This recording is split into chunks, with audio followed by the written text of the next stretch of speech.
এই দোয়া সাইয়েদনা ইউনূস আলাইহিস সালাম পড়েছিলেন যখন মাছের পেটে ছিলেন। কিসের পেটে? এবং অনেক মুফাসসিরিন ইকরাম বলেছেন, অনেক আহলুল ইলমরা বলেছেন এটা হচ্ছে ইসমে আজম। ইসমে আজম এমন দোয়া যেটা দিয়ে দোয়া করলে আল্লাহ দোয়া কবুল করে, কিন্তু এটা কোনটা এটা নিয়ে ইখতিলাফ আছে। কোন কোন আহলুল ইলম বলেন এই লা ইলাহা ইল্লা আনতা সুবহানাকা ইন্নী কুনতু মিনাজ জালিমিন, এটা হচ্ছে ইসমে আজম। বিপদে পড়লে এই দোয়া পড়তে হয়, লা ইলাহা ইল্লা আনতা সুবহানাকা ইন্নী কুনতু মিনাজ জালিমিন। এটা পড়বেন আপনারা। এই দোয়া পড়ে সাইয়েদনা ইউনূস আলাইহিস সালাম মাছের পেট থেকে রক্ষা পেয়েছিলেন। রক্ষা করেছিল কে? তুমি ইউনূস নবীরে যখন খাইলো মাছেতে গিলিয়া, ফেরেশতা পাঠাইয়া দিলে ইসমে আজম দিয়া।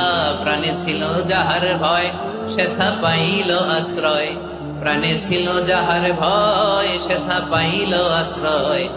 মাছের পেট হতে সে যে পেল পরিত্রাণ।